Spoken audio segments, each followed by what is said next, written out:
Devil's Reign. Hello, everyone, and welcome to part 7 of the Devil's Reign crossover event. I am Russell, and that is Justin, and we are the Tomes of Evil podcast. How are you, Justin? I'm doing great, Russell. How are you doing? I'm ill prepared to cover an X-Men book, but I want to apologize to all my fellow podcasters out there that cover X-Men because, while obviously I know some about X-Men, I haven't been keeping current with X-Men. I read House of X and Power of 10, and I loved it, but there was just so much, Justin.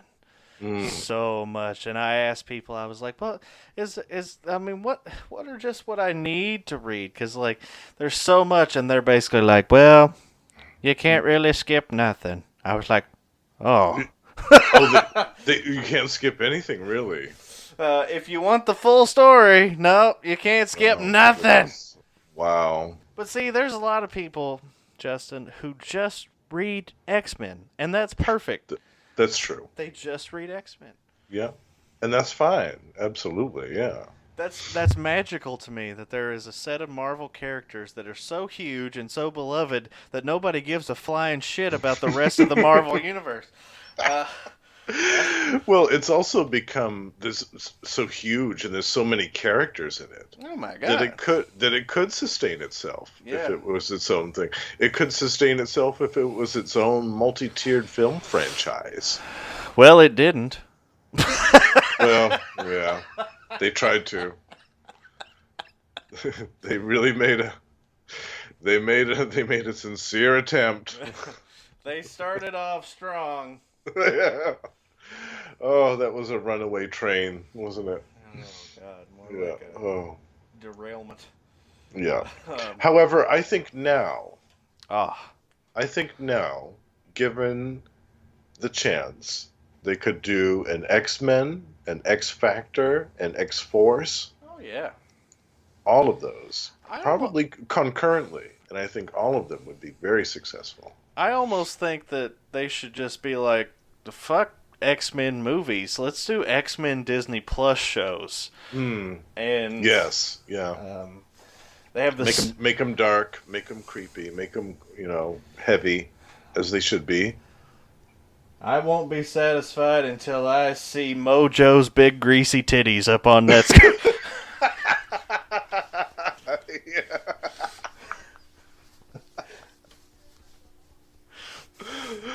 Oh my god, that'd be so good, yeah. Justin, that's going to be a running gag on this crossover. I'm going to try to every episode slip in the word titties at least once. Okay. And boy, do we have some titties in this one. We do. We get some on the first page, as a matter of fact. You know, if there's one character that's no... I just saw which titties you were talking about.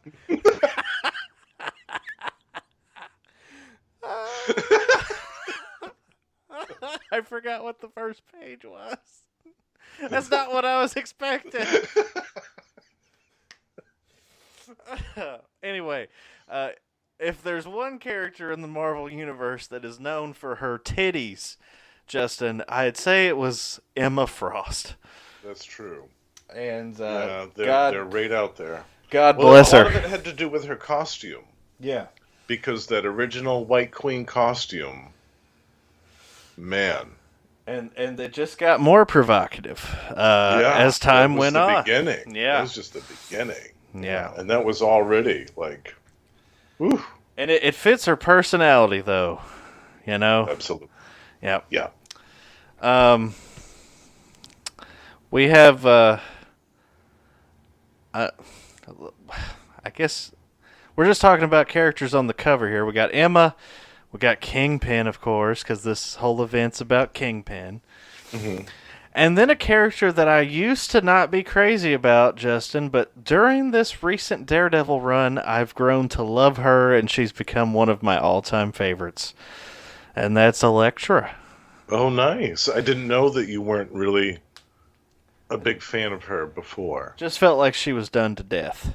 Mm. I, Hmm. and I, I, I think I owe a lot of that to the Daredevil Netflix show just being like, "Who's the villain now? It's the motherfucking Hand, bitch! Again? The Hand again?"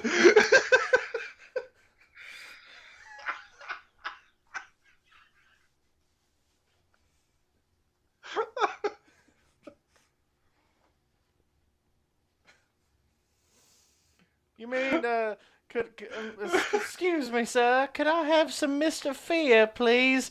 Motherfucking Hand, bitch! Ah!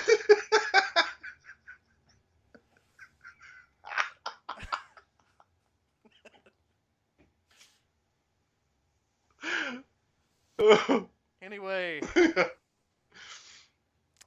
Justin, would you be kind Yeah, enough? I'm with you there.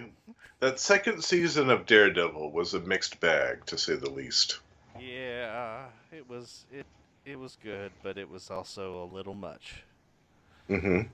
Yep. They could have just done the Punisher bit, or they could have just done the Elektra bit, but they did both. So, Hmm. um, Yeah. Justin, do you have the creative teams for this one? Just 1 second. It's not the first page like it was in the last one, so you gotta fish for it. That's right. Yeah, they put it all at the end in this one. Oh, they So did. Wow. Well, I think so. well then I've really fucked up now. That's all right. Hang I'll just look at Wilson's titties. on. Oh, and now a comicsology era. Great. Oh Hold on a yeah, second, Russell. I Got yeah. technical difficulties tonight. Believe me, that's happened like 6 times today. So yeah.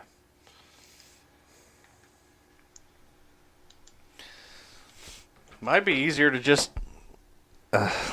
maybe I'll just do this. Maybe I'll just exit the reader and go to the. Oh, here it is. Okay, I Okay. found it. Sorry, they put it on a different page.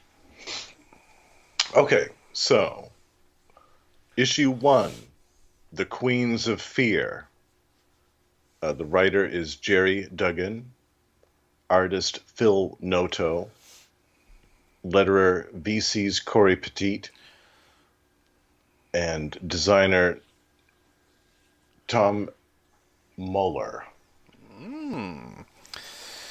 So Justin, this opens with Wilson Fisk titties, and Yes, large and in charge. he's apparently been in the steam room beating some motherfucking ass, of course.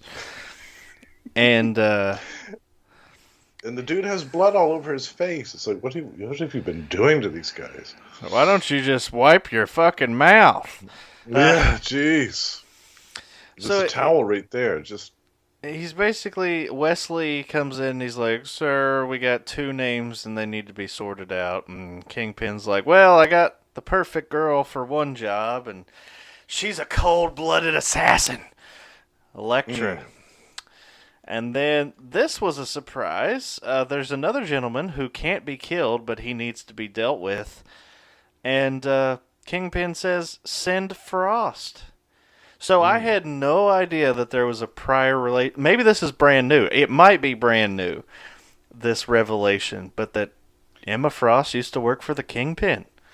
Yeah, as far as I know, this is a new revelation because this sequence is said to take place in the past, but we don't know how many years ago. Right. It isn't specified what time.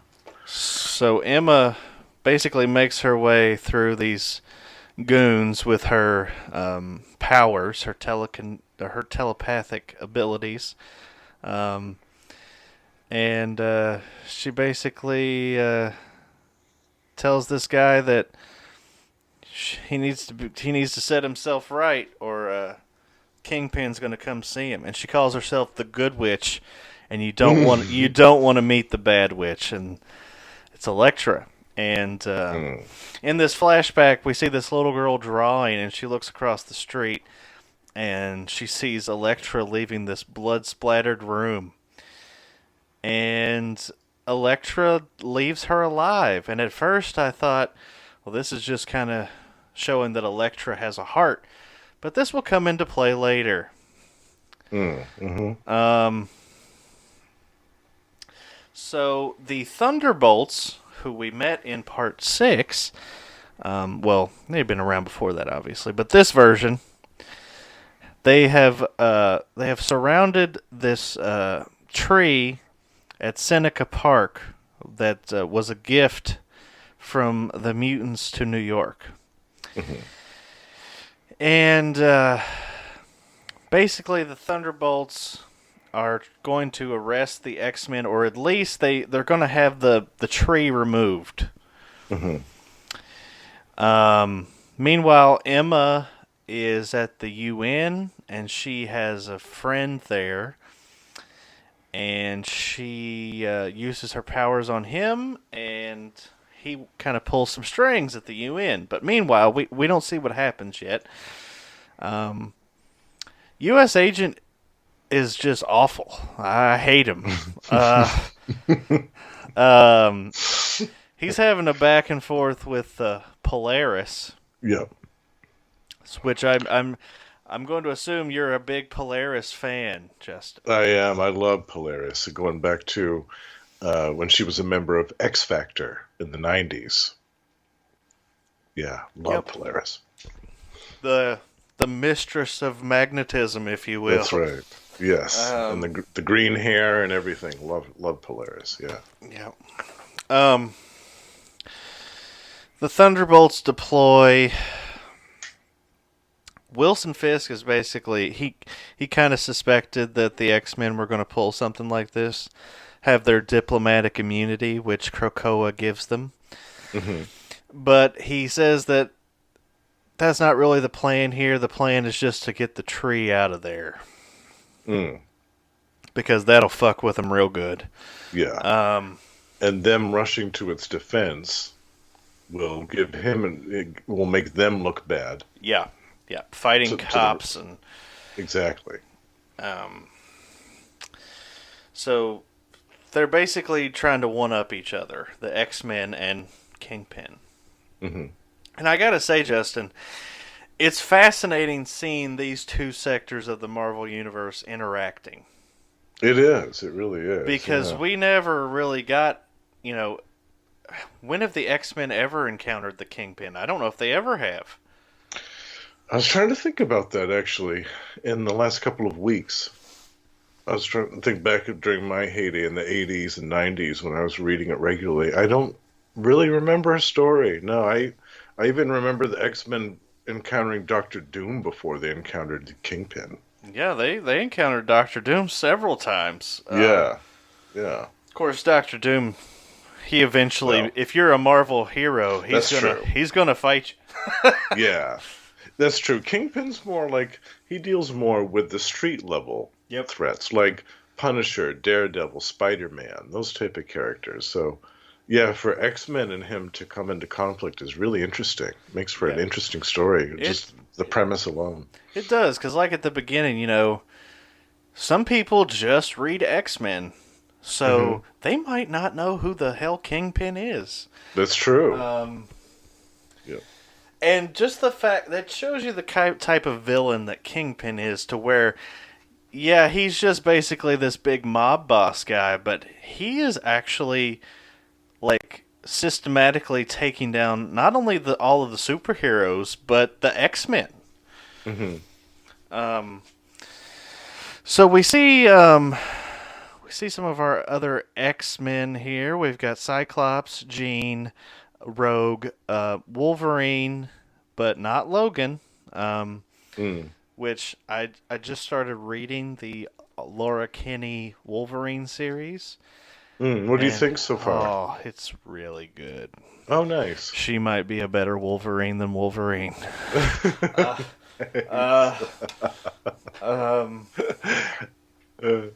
There was one character I didn't know in this. The bald guy?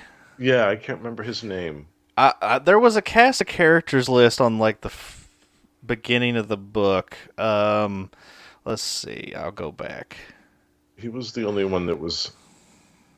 unfamiliar to me out of all this. Oh, Comixology down again. Oh, jeez. I'm gonna have to write a firm email. I'm gonna go back to that page too. Oh, Cinch. He might be a new. I, He might be new. I don't know. Again, X-Men fans, feel free to destroy us in the comments because yeah, we don't know. I yeah. just read We're, the. I just we're read here the. for the bad guys. I just read the Mutant Massacre for the first time last week.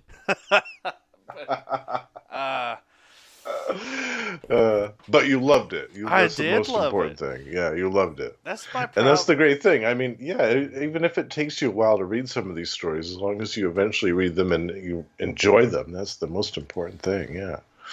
I can tell you that in X-Men number 150, Wolverine flew around the inside of the Blackbird and gave Storm a concussion. Look out! I'm being tossed forward. All because he wanted a freaking sandwich.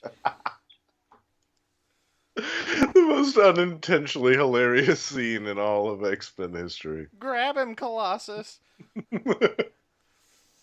Um, Clong. so Cyclops becomes Captain Krakoa, and Polaris is being very naughty to the U.S. agent, teasing him very good. Mm-hmm. But she gets blasted by Electro, and here they are, the team we met in the last thing we read. The Thunderbolts, Agony, Yes. Rhino, Electro, Taskmaster. Whiplash is missing. Yeah, I noticed that. I wonder what happened to Whiplash. Hopefully, Maybe he was he's handling dead. something else. Uh, well, we saw in like the Devil's Reign, the first part, that there's a lot of Thunderbolts. Like, Yes. it's not just this initial team. Like, Mhm. because Shocker was a Thunderbolt in that first one, and he fought Luke Right. Cage. So, but this was the question I had to post up on Twitter: is that Rogue seems to know the Rhino. Oh, yes, yes. I was curious about this as well. Mhm. So someone let me know. I think it was former Tomes of Evil guest Tim Stevens who filled me in that Rhino and Gambit are card playing buddies. No kidding. Really? Yeah, Wow. it's hilarious. That's hilarious. So I can see Gambit playing cards with Rhino. Absolutely. yeah, and you can see that Rhino, he's like, ain't nothing personal, sugar, just business. So like, Yeah. he's I guess sympathetic. Like he knows Rogue because Yeah. Rogue is obviously with Gambit. I assume. But she should also know. I mean, Rhino's a criminal. So, Right. yeah. Jean stops Polaris from attacking, and we get this great interaction. Taskmaster, I fought the original Wolverine, but not this pretender. Oh, dude, I am so not interested. That was great. I am so not interested. Yeah. That was really good. So, just as U.S. agent is about to be like, we have our legal jurisdiction to remove this tree, Emma shows up with the papers from the UN that acknowledge the treehouse is a consulate of the sovereign nation of Krakoa, so they can't do jack shit. Basically, an embassy. Yeah. Yeah. U.S. agent reports back, and Kingpin's upset. And it's great because Emma's like, I'm so glad I got to stick it to him. But Jean's like, I can feel his rage from here.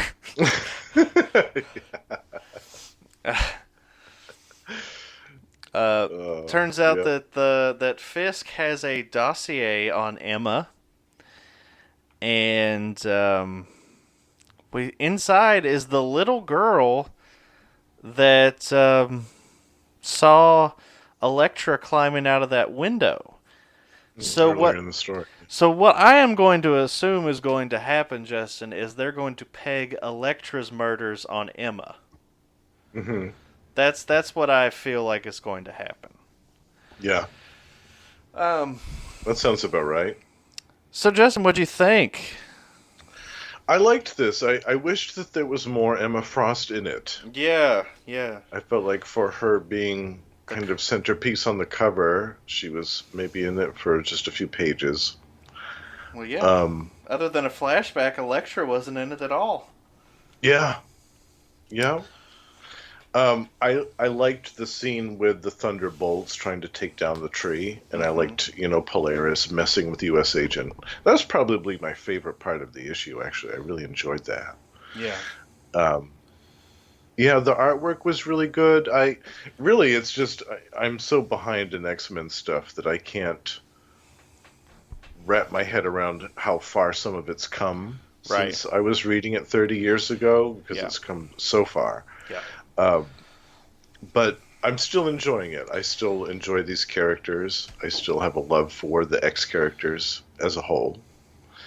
Yeah. And I yeah, this is great. I can't wait to see where this goes. I would love to see Emma Frost versus Elektra at some point in these yeah. three issues. I would love to see that. This is really probably the best time ever to be an X fan Mm, because there's just so much content to consume, and they're like they're getting their just due for the first time in years. I feel like. yeah, That yeah. the Jonathan Hickman, obviously it was a collaborative effort, but his like relaunch of the X titles has worked wonders for them Hmm. and taken them places that they've never really been. Hmm. I really enjoy what I've read. I need to read more, but like I Hmm. said, it's so daunting. Um, It is. I just ordered the other day actually a pile of the trade paperbacks of the Peter David X Factor ooh, Investigations stuff from I think was the early to mid 2000s, mm, 2005, 6, 7, 8. Um, there's a lot of that stuff, and I never read any of it. I always wanted to. I always heard it was so amazing, and I loved the sound of it. But I'm finally gonna get around to reading it. I'm excited. so let's see What did, here. what did you think of this one, Russell? What were your thoughts on this issue? I liked it. There wasn't a whole lot of action, but I don't think it needed it. In fact, a major part of the story is that there wasn't action. Like that Hmm. was that was part of the plot. They couldn't fight because if they did, they would prove that Kingpin was right. Yeah, and it would have become an international incident. Yep. Yeah. So I liked that. I like kind of the anti-action of it. Really, Hmm. um, it made a lot Mm. of sense. Yeah, definitely. I love seeing that Emma Frost has ties with the Kingpin. Like, does Kingpin have ties with everyone? I mean, just like, I think as this crossover unfolds, we may uncover the answer to that question. yeah. And the art was really good. Um, a lot different than the art in the Villains for Hire. Yes, More much different. smooth. More. Hmm. The Villains for Hire was rougher, not in a Yeah. bad way, but yeah, I like this one. How many Wilson titties would you give this out of five? I would give it 3 out of 5, Mm, and okay. that's because I wanted to see more Emma in this issue. I Yeah. felt like she wasn't in it enough, and we didn't get enough explanation about certain things that I felt we should have. But maybe they will be fleshed out more in the next 2 issues, which we will be covering on this show. We'll be covering the next 2 issues over February and March. So maybe, yeah, maybe the answer to that will be unraveled in the next 2 issues. But yeah, I would give this a 3 out of 5, Wilson titties. Well, it might be a little painful for Fisk, but I'm going to give this 3.5 Wilson titties Oh, out a of half. Ouch. half a titty. Half a titty. Who do you think has bigger titties, Emma or Wilson? Wilson. Wilson, yeah. Yeah, I think one of his titties is her entire body. Based upon that first page, I would definitely bet Wilson. Yeah, Yeah. see, shouldn't he not have, like, fatty titties, though? Because isn't his body, like, all muscle? That's the thing. Yeah. I mean, Yeah. I guess they could be pecs. They could be, like, muscular pectoral That muscles, that's but true. He's they... just not flexing at the moment. Yeah. He's really relaxed because he's in the sauna. Yeah. Now I'm imagining Wilson wearing Emma's outfit.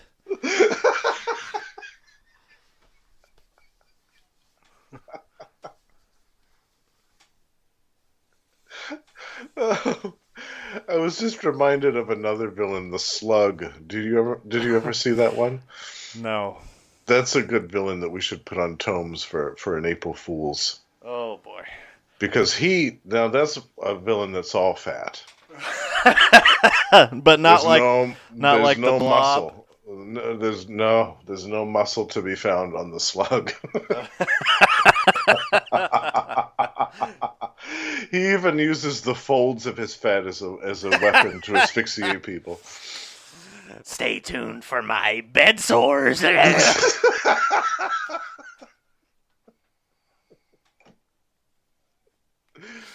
So three and a half Wilson titties from you for this one. Yes. Well, Yeah. I think that's going to wrap us up here.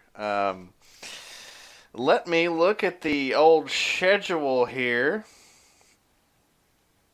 And let's see.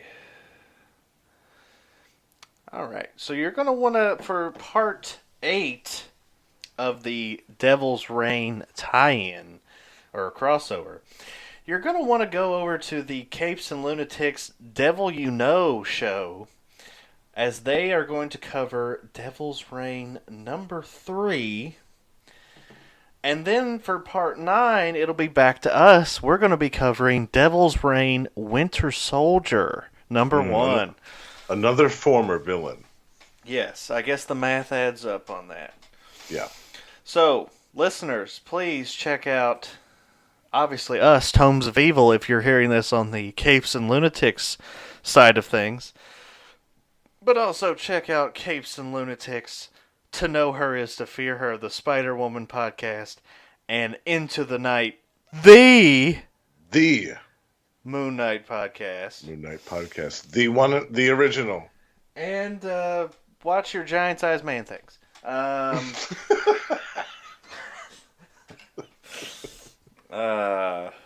Scream it!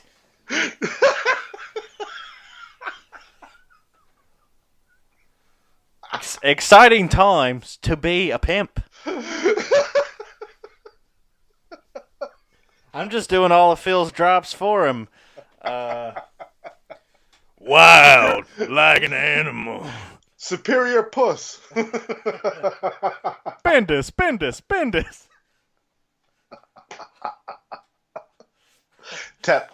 Tapping my way downtown.